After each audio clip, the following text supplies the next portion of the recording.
नमस्कार, मी अनिल उपाध्ये. शिवसिद्ध बातमीपत्रात आपलं स्वागत आहे. पाहूया आजची बातमी.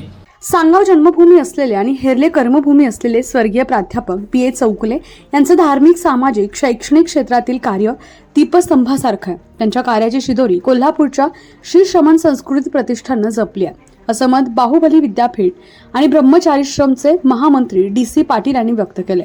ते बाहुबली इथं आयोजित स्वर्गीय प्राध्यापक पी.ए. चौगुले स्मृती पुरस्कार वितरण सोहळा आणि पुस्तक प्रकाशन सोहळा कार्यक्रमात बोलत होते. हातकणंगले तालुक्यातील बाहुबली इथं कोल्हापूरच्या श्री श्रमण संस्कृती प्रतिष्ठाननं स्वर्गीय प्राध्यापक पी.ए. चौगुले स्मृती पुरस्कार आणि शिलाहार राजवट आणि जैन धर्म या पुस्तकाचं प्रकाशन सोहळा असं संयुक्त कार्यक्रमाचं आयोजन केलं होतं. या प्रतिष्ठानं जाहीर केलेला पहिलाच पुरस्कार सोलापूरच्या जैन बोधक मासिकाचे संपादक डॉक्टर महावीर शास्त्री यांना प्रदान करण्यात आला.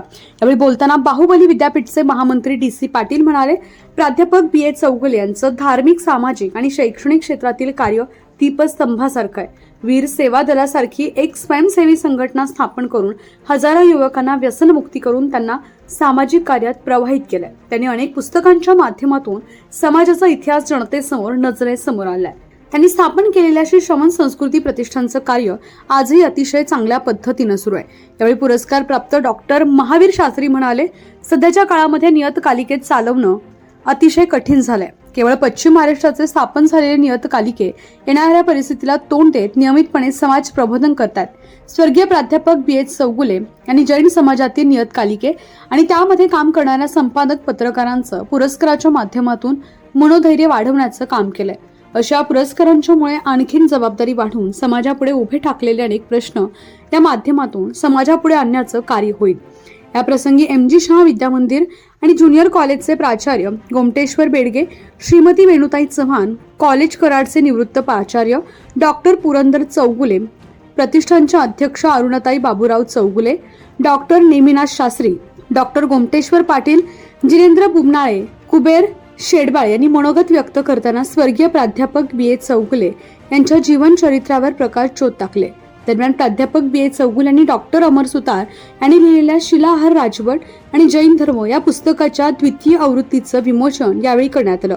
या कार्यक्रमासाठी ॲडव्होकेट संदीप चौगुले, डॉक्टर बाळासाहेब शेडबाळे, भरत गाठ, डॉक्टर महावीर अक्कोळे, श्रीधर अण्णा, विजय चौगुले, डॉक्टर माधवी शास्त्री, अर्जुन चौगुले, पुरंदर चौगुले, दीपक चौगुले यांच्यासह विविध क्षेत्रातील मान्यवर मोठ्या संख्येनं उपस्थित होते. शास्त्री आहेत त्यांना मिळत आहे. त्याबरोबर प्रोजेक्ट ते एक आपलं जे समाजाचं महाराष्ट्राचं गौरवपूर्ण असं आहे, अक्कोळे सर आहेत किंवा हिरवाडे सर आहेत, त्याच्यासाठी खूप मेहनत करत असतात. अनेक नियतकालिका अशी सुरू झाली आणि काळासोबत बंद झाली, पण काही नियतकालिका अजून सुद्धा पश्चिम महाराष्ट्राचा वैभव आहे आपल्या भागाचं की इथं असलेली नियतकालिका अजून सुद्धा त्या पद्धतीने जे मासिक पत्र व्यक्त चालू आहे. कारण प्रत्येकाच्या मागे कोणाचं नाही कोणाची करत भागात असेल.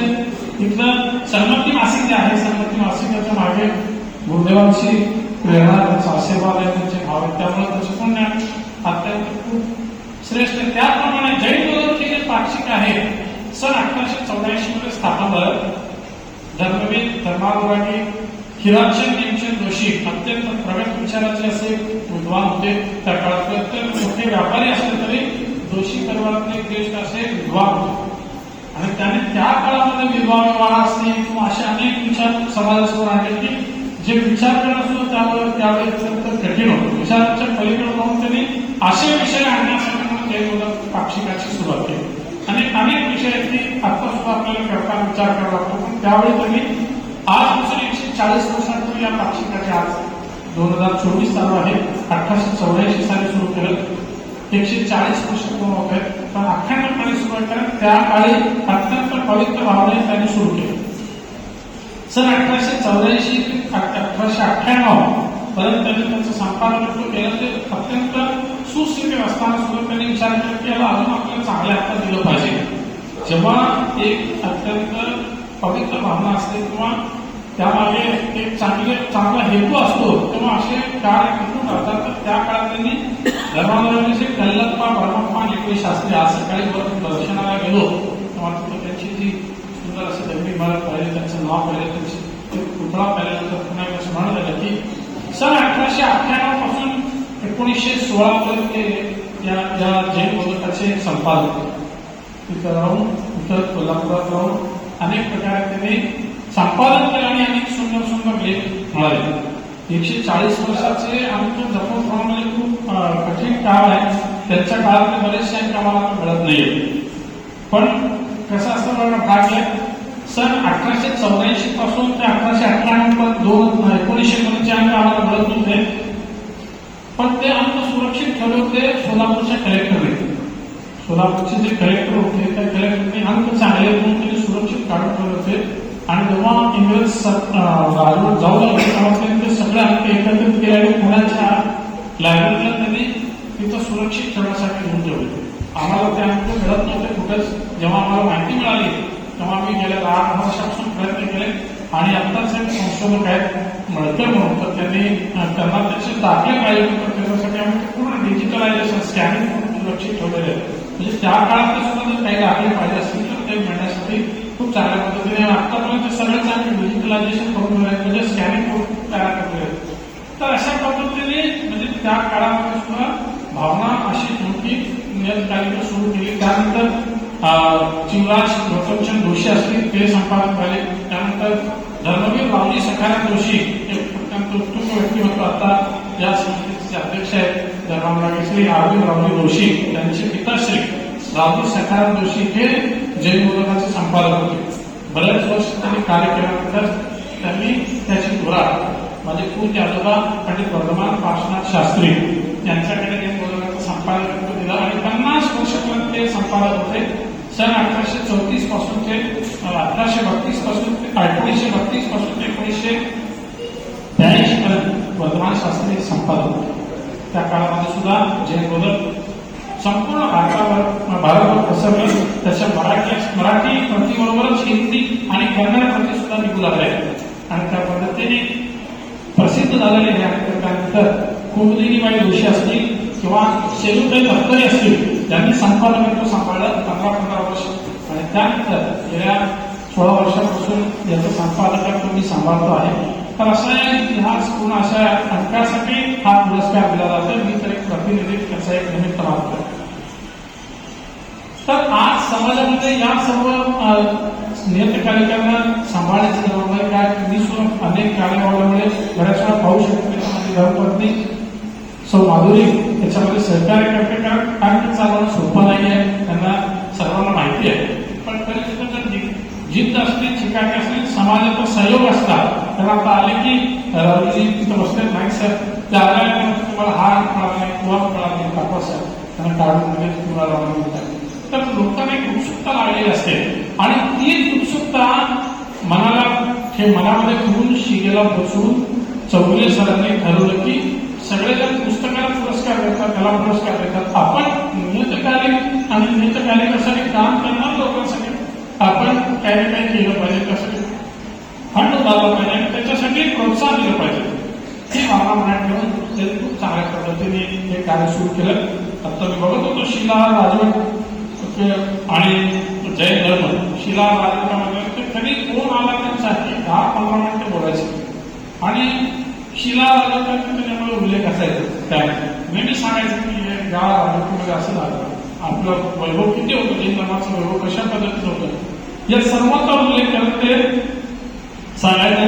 आता सांगितल्याप्रमाणे की जे पसायदान आपण महाराष्ट्रामध्ये म्हणतो पसायदानाचं ओरिजिनल पसायदान त्यांनी कुठून घेतलं तर ते ओरिजिनल पसायदान जे आहे सामंतपत्रांचा लोक कल्याणनामा त्याबद्दल सुद्धा त्यांनी उल्लेख केला होता.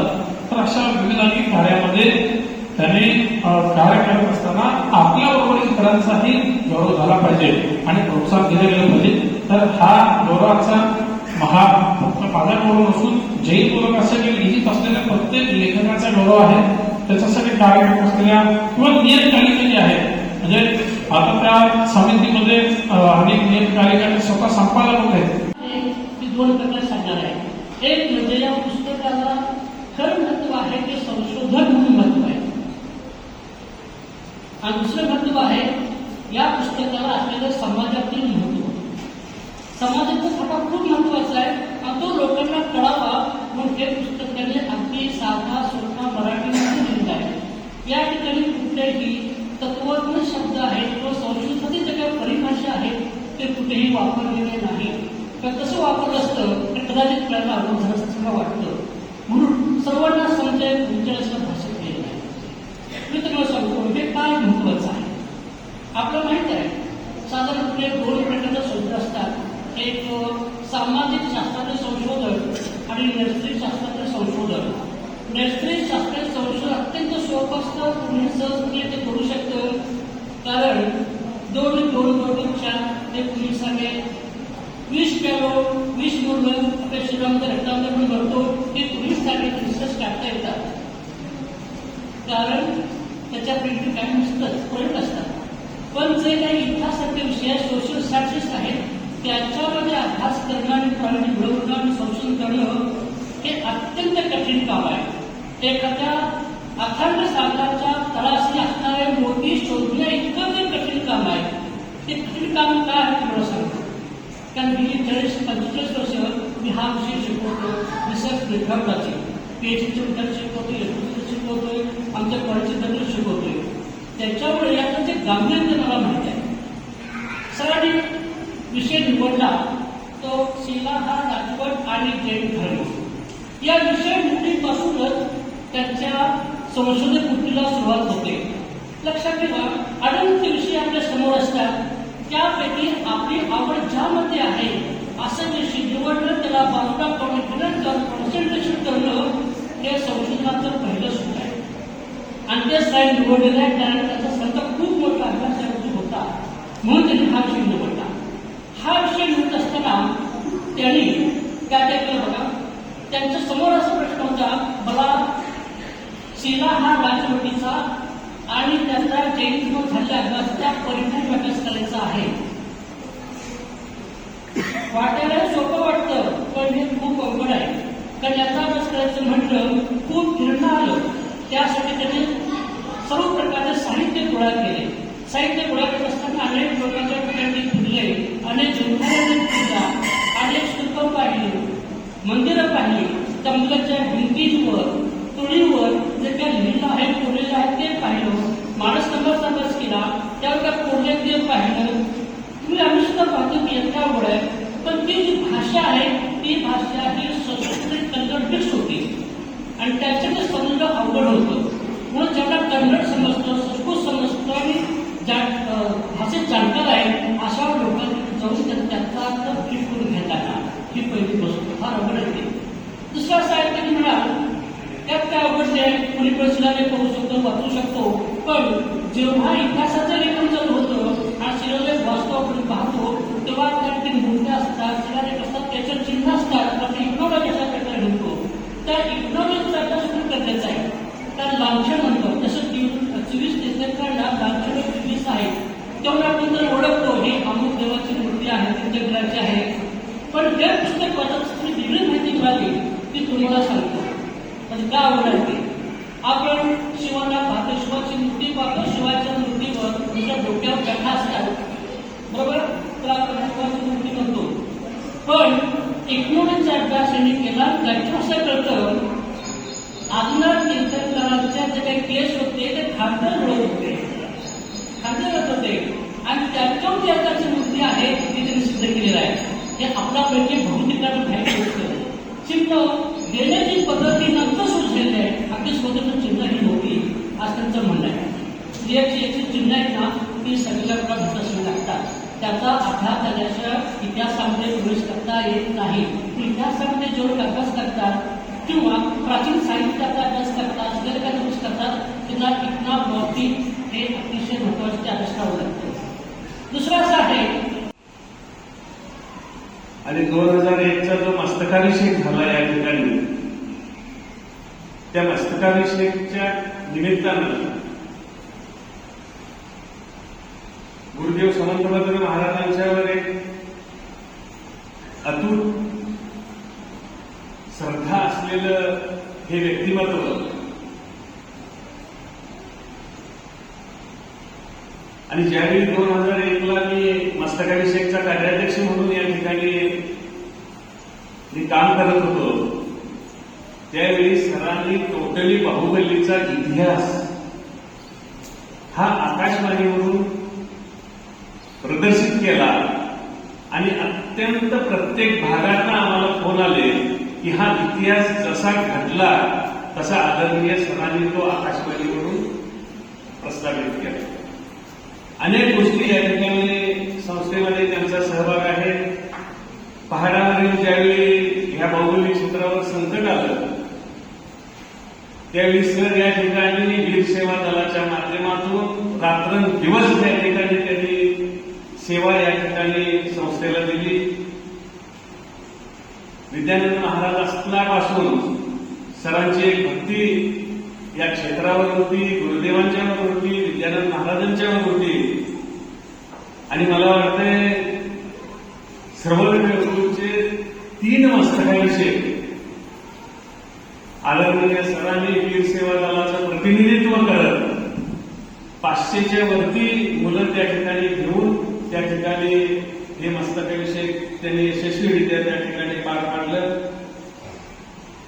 या ठिकाणी 2009ला जो गुरुकुल अमृत महोत्सवी कार्यक्रम झाला त्यामध्येही त्यांचा सहभाग या ठिकाणी होता.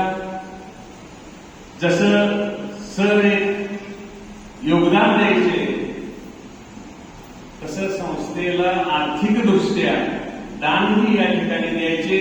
त्यांनी या ठिकाणी एक 5 लाखाची मोठी देणगी देऊन एक रूम या ठिकाणी बांधलेली आहे. त्याचप्रमाणे याच संस्थेची दुसरी शाखा जी स्थवनी दिला आहे त्या ठिकाणी त्यांनी एक रूम त्या ठिकाणी त्यांनी बांधलेली आहे.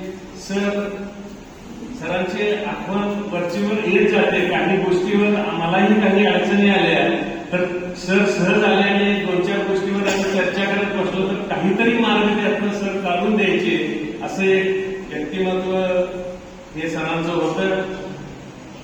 आज त्यांनी जे श्रमण सांस्कृतिक प्रतिष्ठानाची स्थापना केली आणि जैन बोधक संपादकांना हा पहिला पुरस्कार त्यांनी या ठिकाणी द्यायचं ठरवलं